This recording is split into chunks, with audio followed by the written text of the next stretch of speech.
Telematutino 11.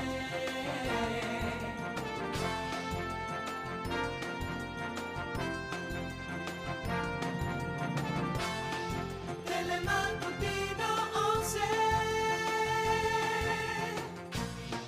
Telematutino 11. Amables televidentes, arrancó el Telematutino 11, como siempre agradecido del apoyo que ustedes nos brindan al recibirnos por Telesistema Canal 11 o simultáneo por nuestro canal de YouTube Telematutino 11 RN. Buenos días a todos, feliz martes.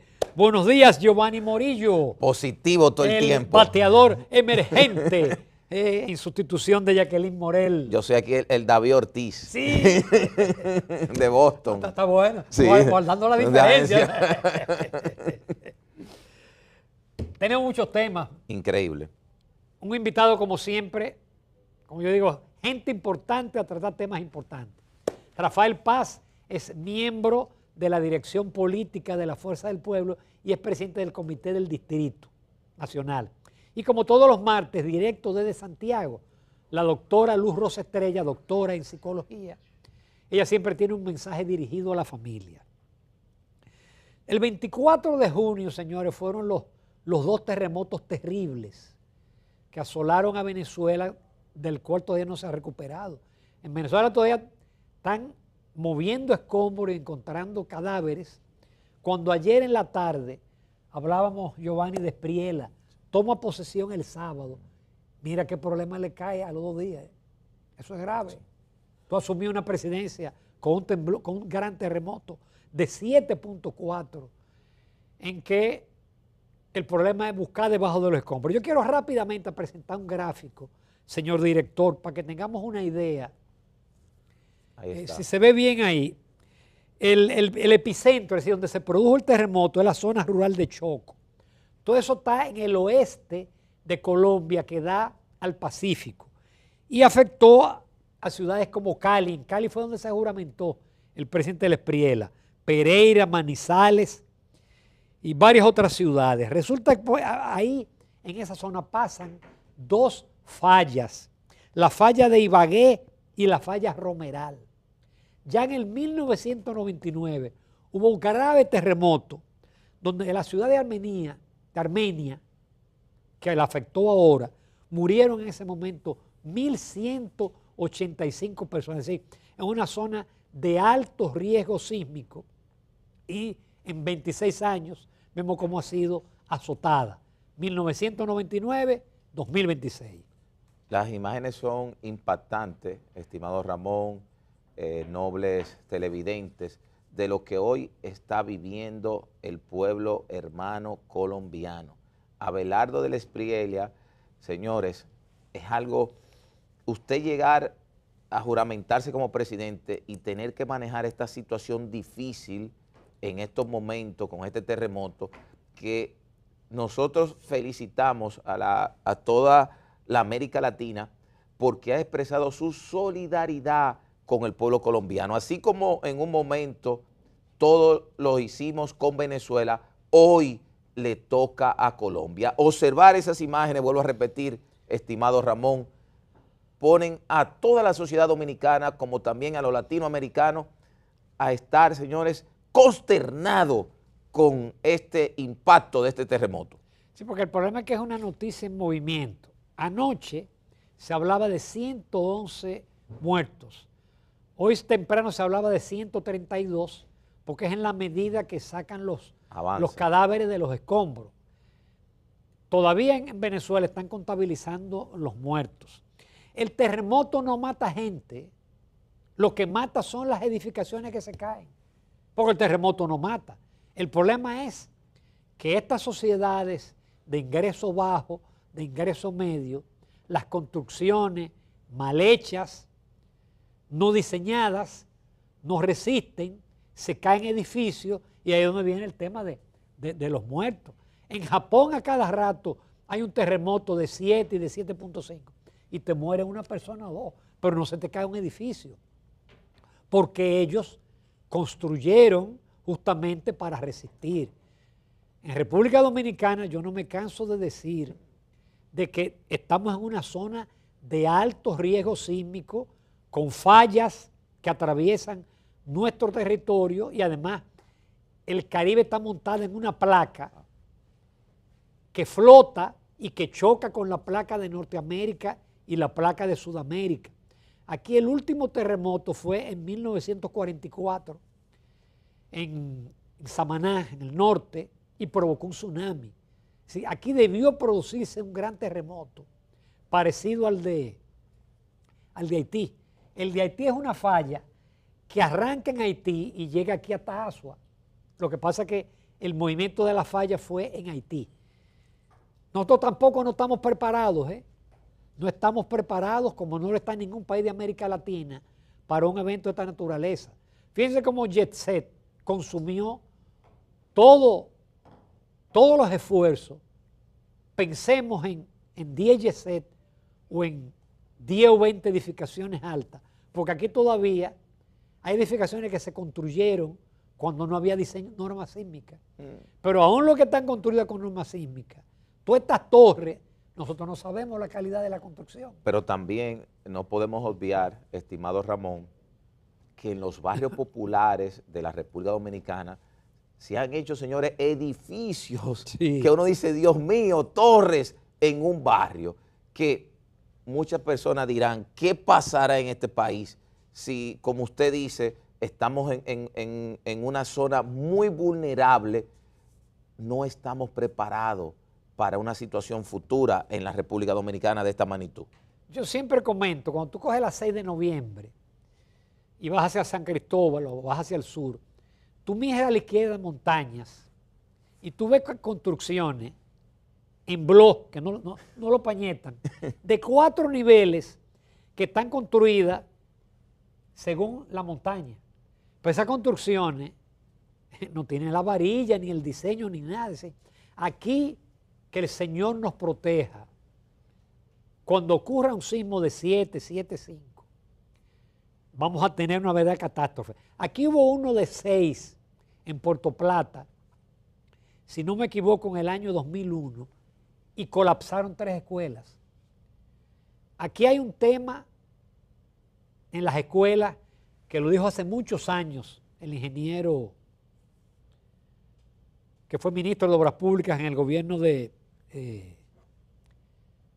don Antonio Guzmán Fernández, un gran especialista en sismos, alertó de eso. Y otros especialistas han alertado que hay un tema estructural que yo no voy a emplearme a fondo para no confundir, pero nuestras escuelas tienen un tema estructural que las hace muy vulnerables. Si aquí ocurre un sismo en hora de clase, escuela de 3 pisos, y el problema es que el modelo de escuela que se está construyendo aquí es el mismo desde cuando Trujillo hasta ahora. Todavía la que se están construyendo ahora es el mismo modelo estructural. Pedirle al Señor que retarde o que no nos mande un terremoto 7 o 7.5. Don Fello, oye, me va a fallar la memoria. Don Fello Pepín. Sí. Corominas Pepín. Corominas Pepín. Él escribió un libro que se llama Esperando el Gran Terremoto. Yo lo tengo en un sitio a la vista para que el día que ocurra, yo traiga el libro al programa, porque él advertía hace 10 o 15 años que él decía que ya estadísticamente debió producirse un sismo. Hemos tenido suerte, pero fíjense que con una diferencia de 2 meses ocurre una tragedia en Venezuela y otra tragedia en Colombia. Yo imagino que hoy el gobierno dominicano va a enviar rescatistas, como lo envió a Venezuela. Nosotros tenemos rescatistas muy preparados. Tenemos una defensa civil muy preparada, especialmente para los temas de los huracanes, pero hasta ahora no hemos vivido la experiencia de un gran terremoto.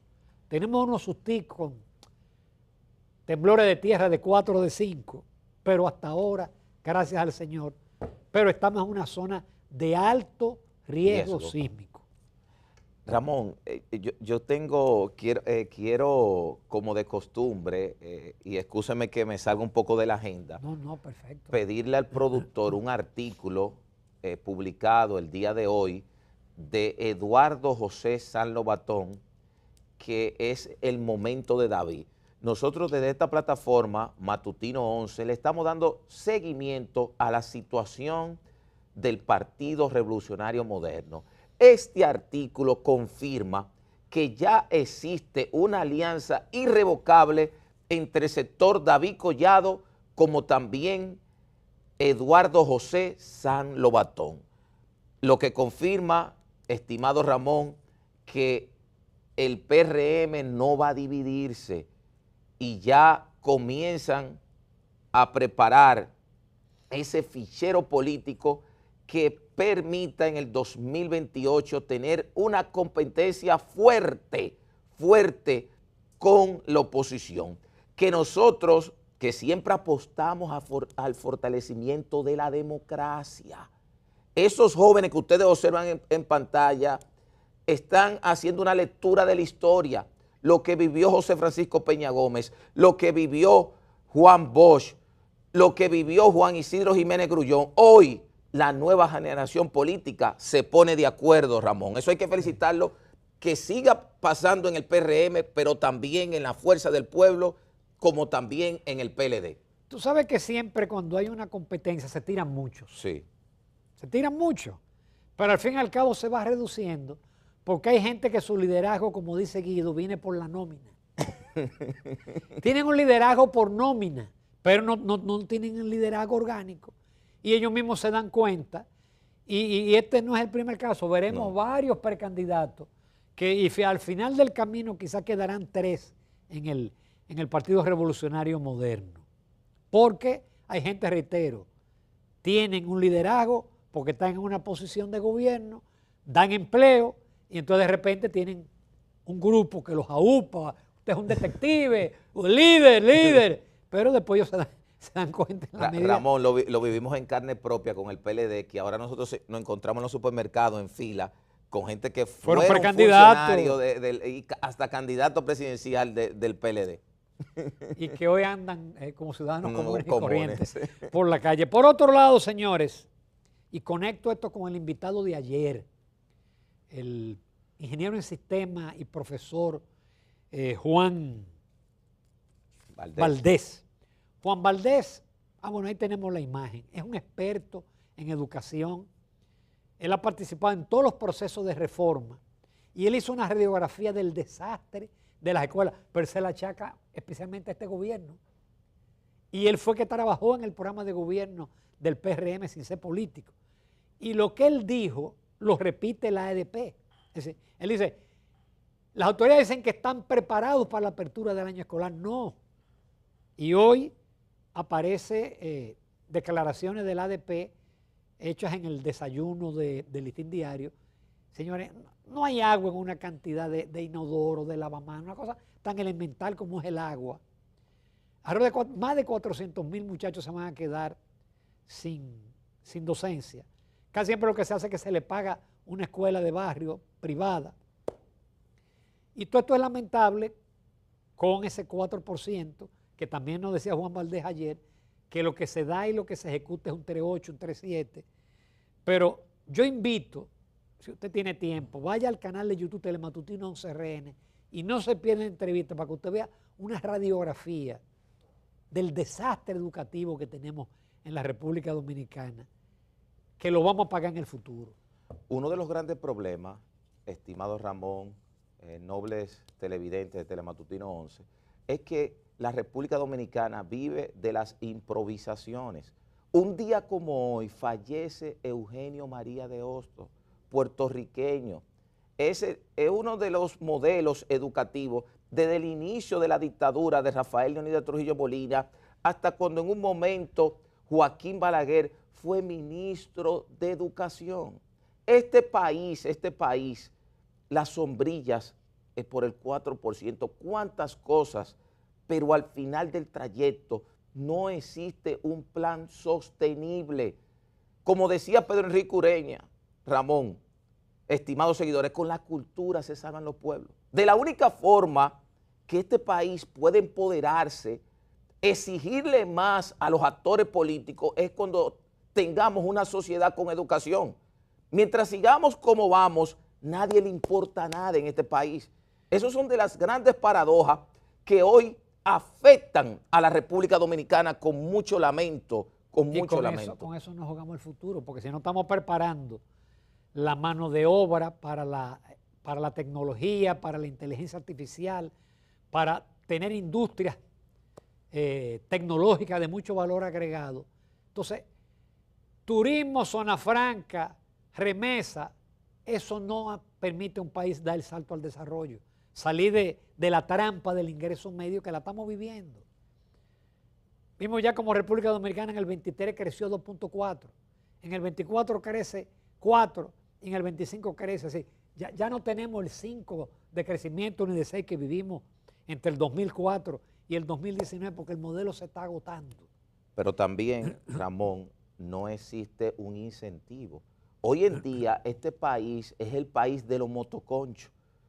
Un sinnúmero de ocasiones yo estoy con jóvenes y me dicen, no, Giovanni, lo que pasa es que yo me gano 5,000, 6,000 pesos diarios haciendo Uber, en pedidos ya, no me interesa ir a tu oficina de abogado, ser tu mensajero por 25, 30 mil pesos.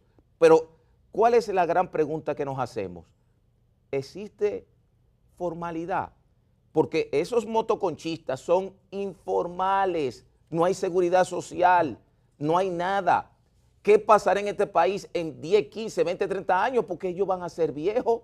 Entonces, ¿qué estamos haciendo aquí para incentivar a la mano de obra joven, como lo hizo en un momento Joaquín Balaguer con las escuelas vocacionales, Ramón? Aquí lo que hay es un modus operandi de un sálvese quien pueda. Todo el mundo lo que quiere buscarse lo suyo. Vuelvo a repetirle, no hay un plan de nación. Finalmente, nosotros comentábamos ayer el caso de la Cuava, donde están produciendo protestas porque la comunidad no quiere que le instalen, ellos piensan que le van a instalar un vertedero, pero las autoridades dicen que no, que es un relleno sanitario. Y aquí caemos en el caso de la violencia interpersonal. Yo ayer pensé, esto fue la policía, que frente a la protesta disparó. No, un individuo en un vehículo que la protesta no le dejaba avanzar, él discutió, él se llama Manuel Armando Silfa Montero, la policía le está pidiendo que se entregue. Él discutió con uno de los manifestantes y le dio un disparo en la cara y le dio un disparo al otro en el brazo. No es accidental, hay una estadística que presentó recientemente Farideh Raful, donde el 59% de los crímenes en República Dominicana es por temas interpersonales. En la discusión por un parqueo, porque me rayaste el carro, feminicidio, etc. Y ya los crímenes por delito, por droga, etc., es un 25%. Si te retrata una sociedad altamente violenta, porque tú dices, no te dejan pasar, pero aguántate un poquito que pase el meeting. No. Mató. Disparo en la cara a uno de los... Pero ese manifestante no era el que interrumpía la calle. Era toda la manifestación. Y hirió al otro en un brazo. Pero la pregunta que nos hacemos, la República Dominicana, que tiene una población que no llega a los 12 millones de ciudadanos, tenemos un sinnúmero de feminicidios, de hechos de sangre que son mayores que otros países que tienen una población el doble, el triple de la República Dominicana. Entonces tenemos que revisarnos como sociedad y ahí entiendo que con todo el respeto Farideh Raful está actuando de manera miope porque ¿qué políticas públicas estamos tratando para resolver este problema? ¿Por qué somos tan violentos?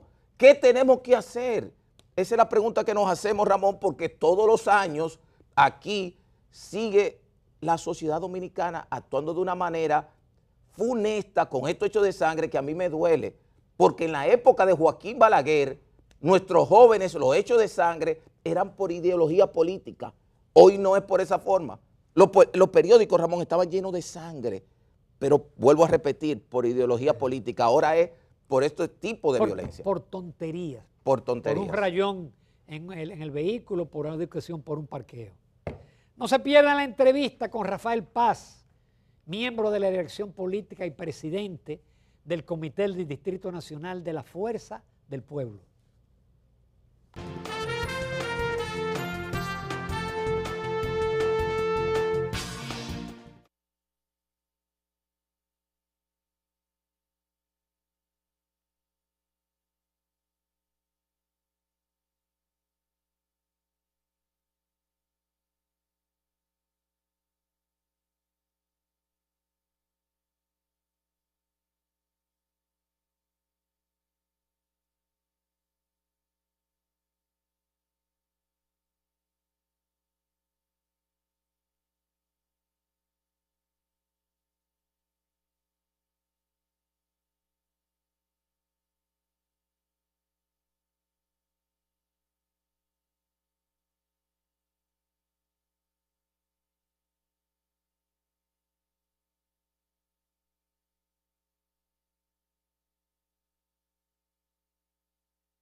La entrevista del Telematutino 11, gente importante a tratar temas importantes. Nos acompaña un joven político con gran futuro que tiene la ventaja que viene del sector privado.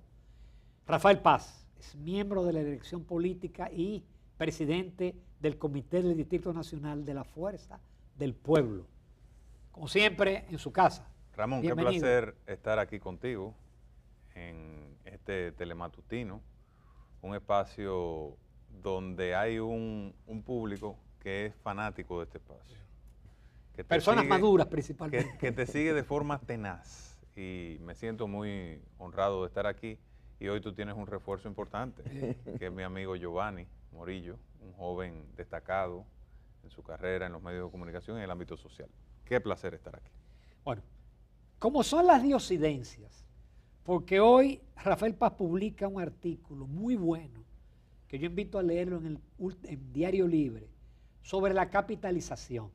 Tú abordas todas las facetas, pero yo me voy porque todavía hoy en las redes, y todavía yo veo enemigos de por vida de Leonel Fernández, que te dicen que Leonel regaló, que vendió las empresas del Estado.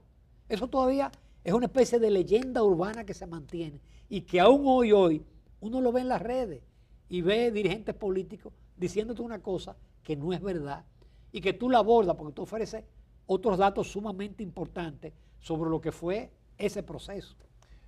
Ese es el mito que ha querido construir la política para detractar a Leonel Fernández y con un objetivo muy claro, que es generar lo que ellos denominan una tasa de rechazo, fabricada evidentemente. Y digo que es un mito porque la evidencia dice otra cosa. ¿Qué dice la evidencia? Lo primero es que hay que entender que el proceso de capitalización de las empresas del Estado y de reforma de la empresa pública, que es como se denominó el proceso amplio, no fue, digamos, el inicio del proceso, fue la conclusión de un proceso en la República Dominicana. Y no ocurrió de forma aislada, sino con un conjunto de reformas que ocurrieron en los años 90, donde se modificó el Código Laboral, el Código Tributario, se aprobó una ley de inversión extranjera, se aprobó la Ley de Seguridad Social, la Ley de Electricidad, la Ley General de Electricidad y el Código Monetario y Financiero. Pero además fue posiblemente el mayor consenso en la historia política democrática del país. ¿Cuál fue el escenario que encontró Leonel Fernández en el año 1996 cuando llegó al gobierno respecto a las empresas públicas?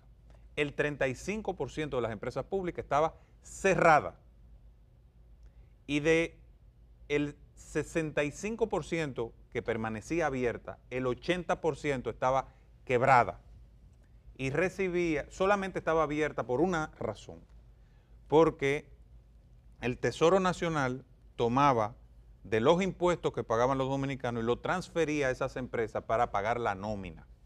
Muchas de esas empresas se mantenían abiertas pagando nómina, pero no tenían ninguna función que hacer y no vendían lo necesario ni siquiera para pagar sus empleados.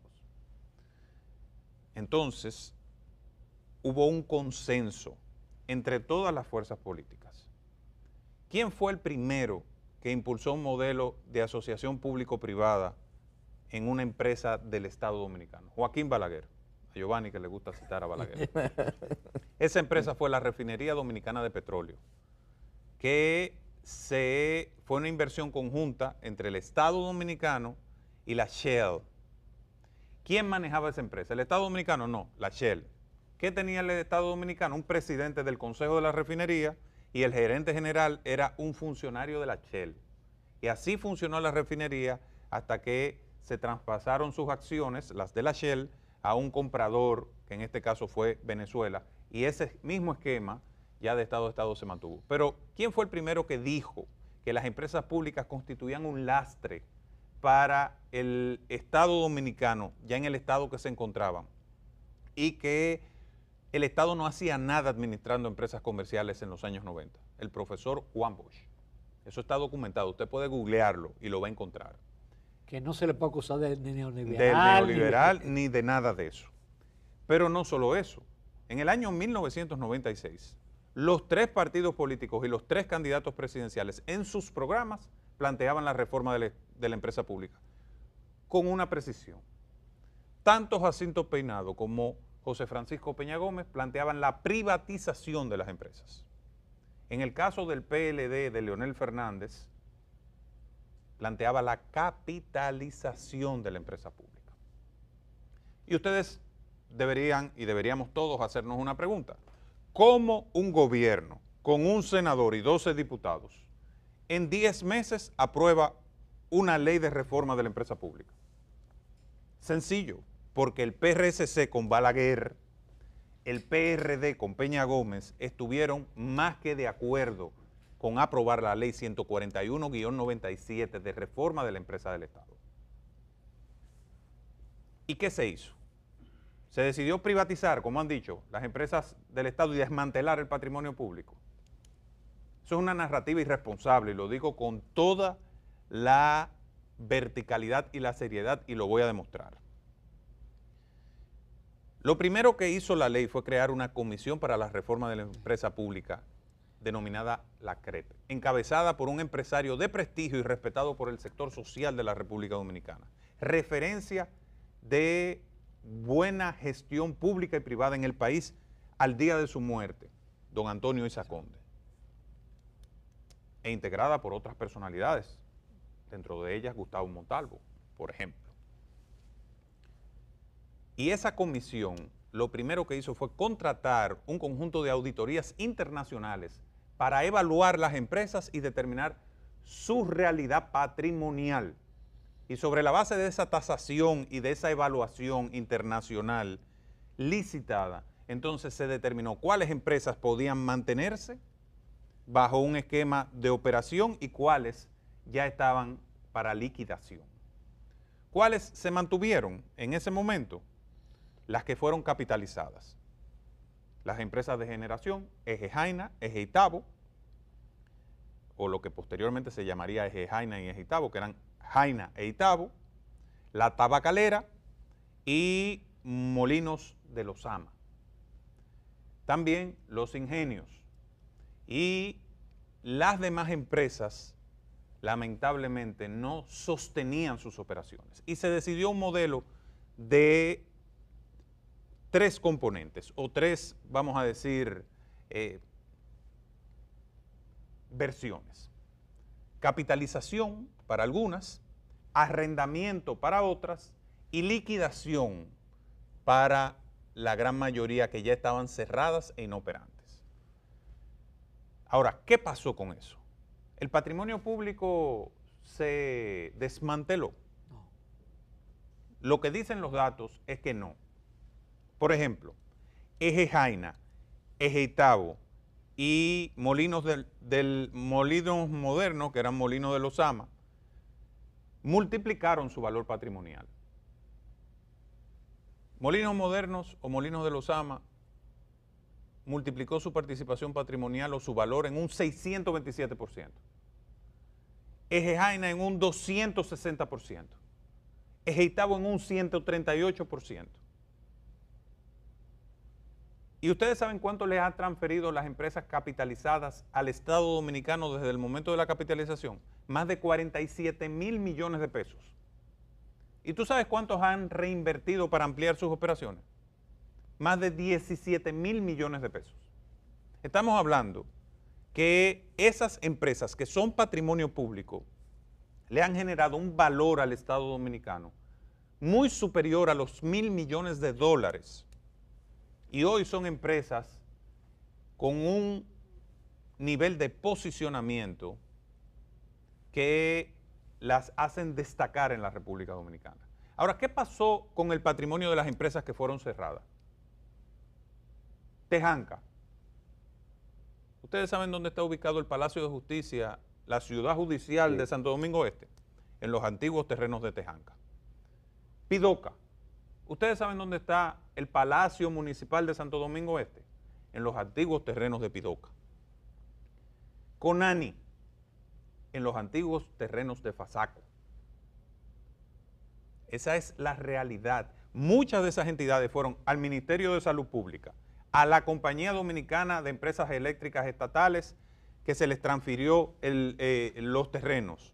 Fueron al INVI a ser convertidos en proyectos habitacionales.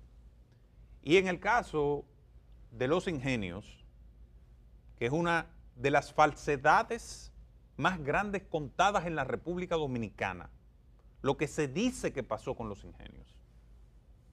Porque se obvia la verdad histórica.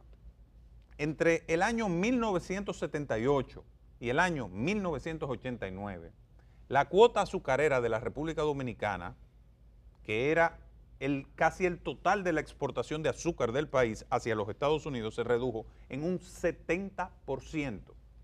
En el año 1978, Estados Unidos importaba la mitad del azúcar que consumía. ¿Ustedes saben de dónde?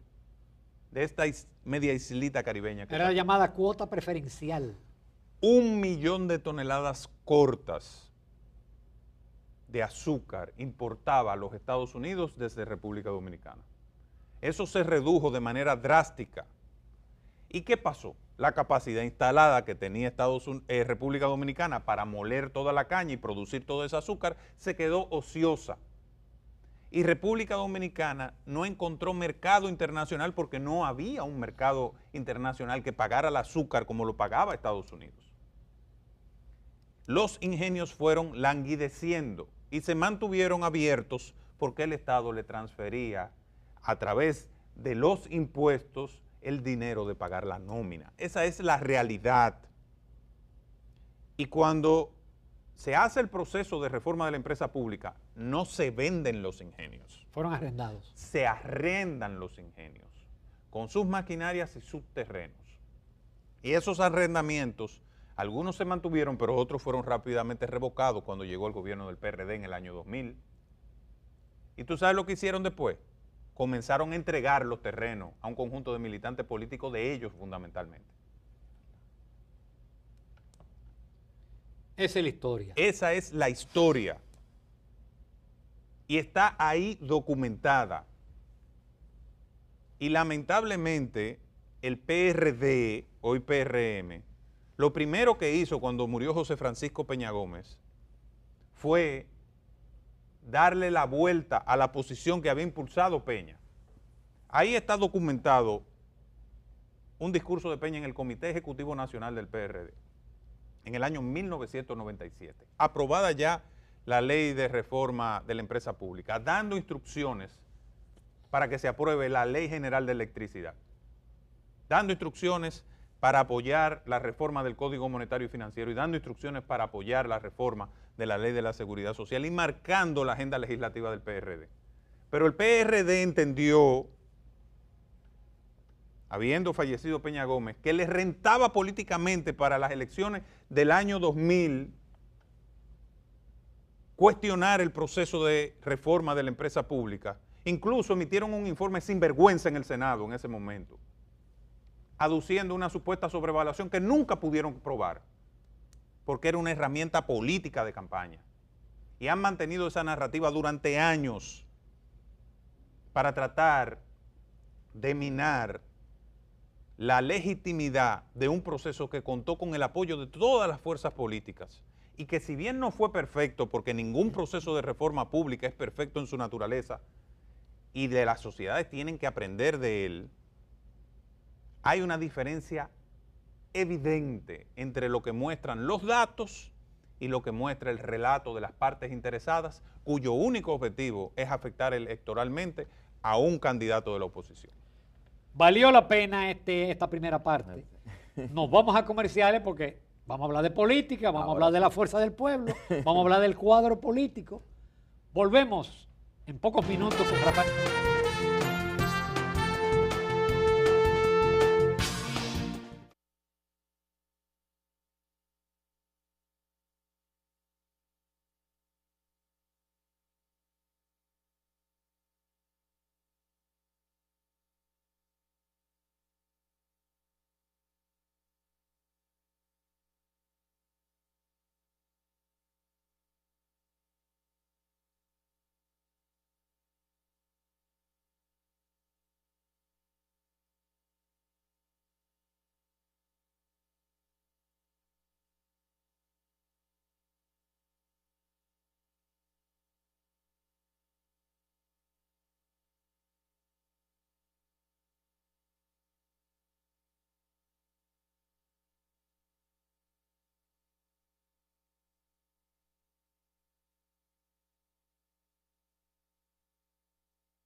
Seguimos en Matutino 11. Está con nosotros un querido amigo de años, Rafael Paz, que quiero aprovecharlo, como decimos nosotros los abogados, en sentido lato, en sentido amplio, en el aspecto político.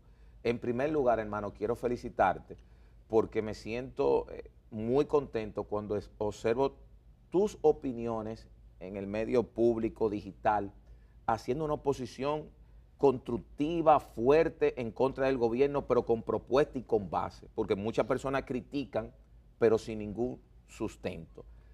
Hay posibilidad, entiendo, el próximo año, que la Fuerza del Pueblo salga a las calles, a los medios, como tú también lo estás haciendo, porque muchas veces observamos, querido hermano, una oposición como lenta, como que no termina de jugársela por el país. Bueno, yo pienso que eso que tú percibes tiene que ver más con el balance de las instituciones democráticas que con una inclinación de la oposición. El país decidió entregarle todos los poderes al PRM, darle el 77% de la Cámara de Diputados, el 90% del Senado de la República y la Presidencia de la República y la mayoría de los ayuntamientos. Lo que le queda a la oposición son los medios de comunicación, su expresión, las calles. Y la vocación de asumir causas sociales también tiene que equilibrarse con la vocación de preservar la estabilidad del país. Entonces, ¿qué ha hecho la Fuerza del Pueblo? Estar constantemente denunciando los problemas. Leonel no sale de las calles, que es el líder de la Fuerza del Pueblo. No deja de denunciar los problemas esenciales. La Fuerza del Pueblo fue la que avisó al país el crimen de lesa humanidad que se cometió en Senasa. El gobierno lo negó en principio y 2 meses después tuvieron que aceptarlo cuando la evidencia les daba en la cara y era insostenible ocultar el asunto. Y la Fuerza del Pueblo ha hecho marchas, ha hecho manifestaciones. Las distintas secretarías están convocando a rueda de prensa todas las semanas.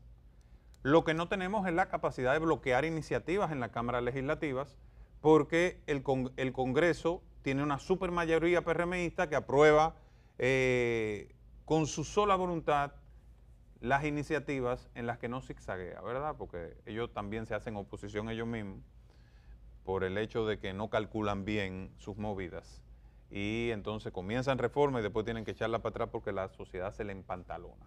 Pero ¿quién está dando la voz de alerta en el Congreso siempre que hay un despropósito? La Fuerza del Pueblo.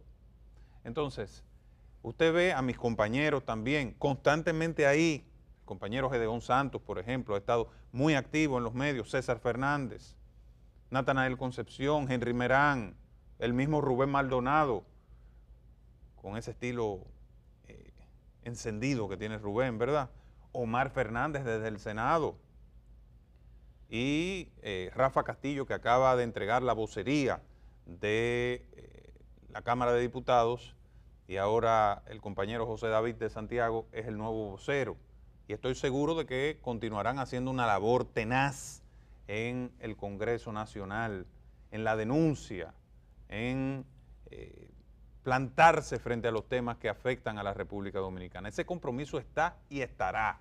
El doctor Rafael Albuquerque publicando sus artículos constantemente, Daniel Toribio, Ivanhoe NG Cortiñas. O sea, hay realmente un cuadro de dirigentes comprometidos con las causas del país, señalando los problemas y haciendo propuestas. La Fuerza del Pueblo es un partido que denuncia, pero que propone. Pero ya yendo, vamos a decir, a lo práctico del cuadro actual, bueno, yo pienso que el PRM salió bien. Sacrificó la democracia, pero logró una dirigencia que fue un acuerdo definitivamente entre todos los aspirantes y el presidente Luis Abinader. Yo pienso que el PLD, con el candidato que parece que va a ser, deberá de sacar más que el 10% que sacó en las anteriores elecciones. Pero tenemos otro ingrediente, tenemos el ingrediente de Alofoque, que parece que va a ser candidato. Entonces, un cuadro en el cual la oposición está dividida, con un partido de gobierno que tiene dinero, que tiene recursos. Es decir, ¿cómo convencer a la ciudadanía?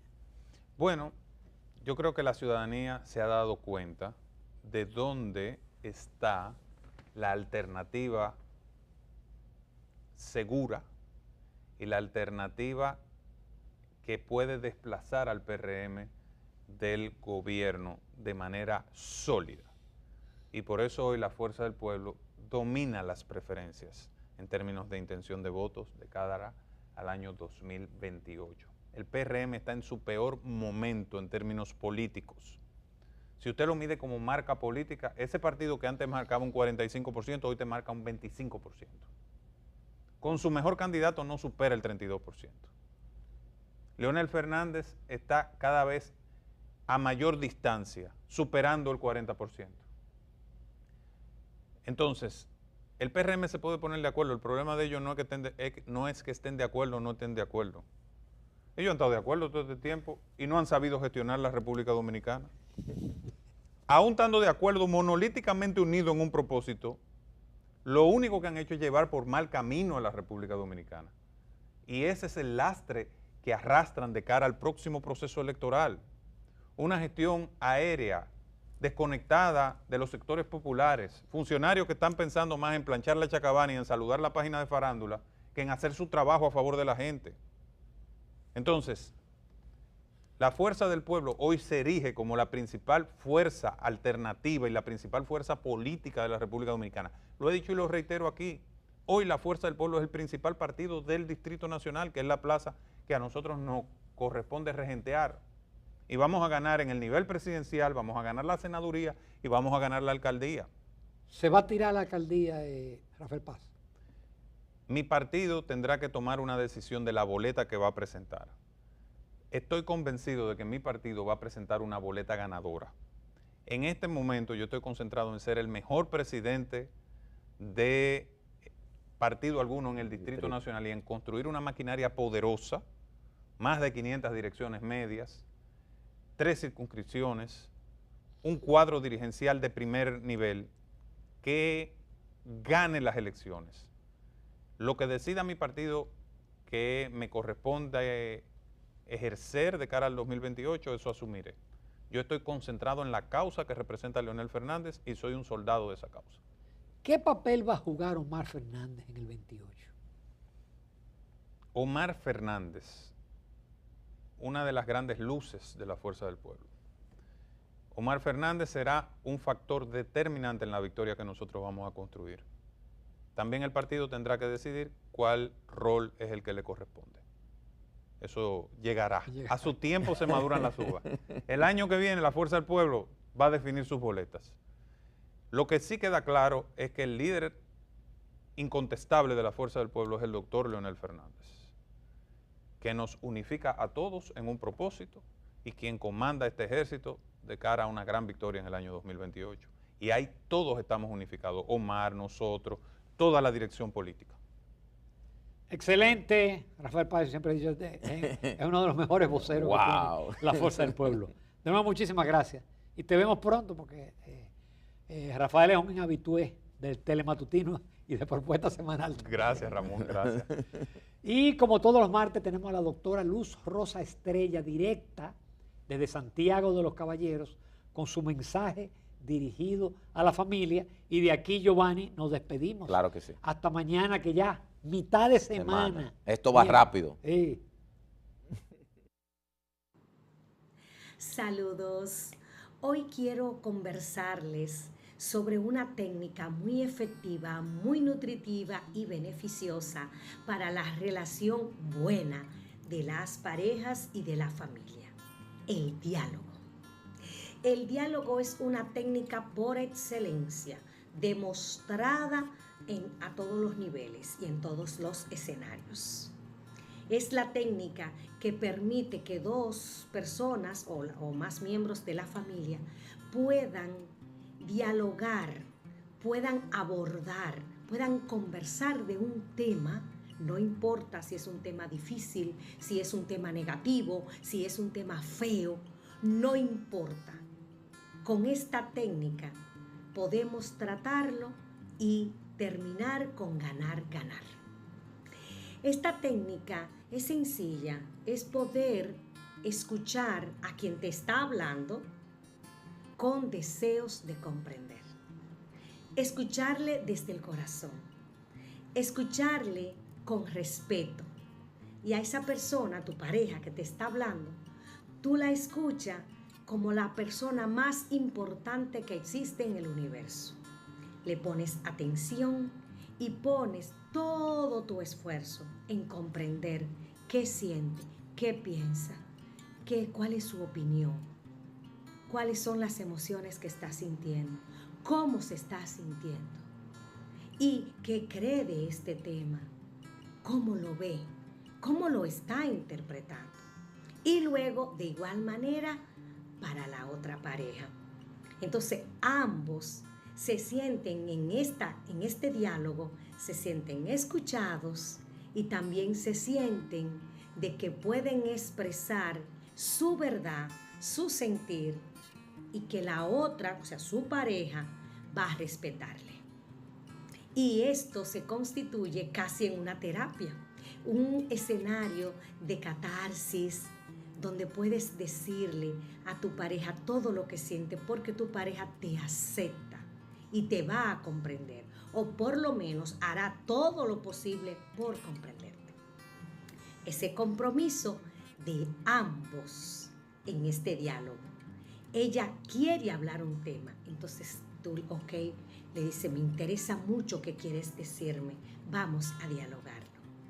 Se busca ese momento, se busca ese lugar y siempre cualquiera de los dos que lo solicite, ya sea ella, ya sea él, busca ese escenario. De igual manera, ¿cómo distinguimos cuando hay diálogo y cuando no?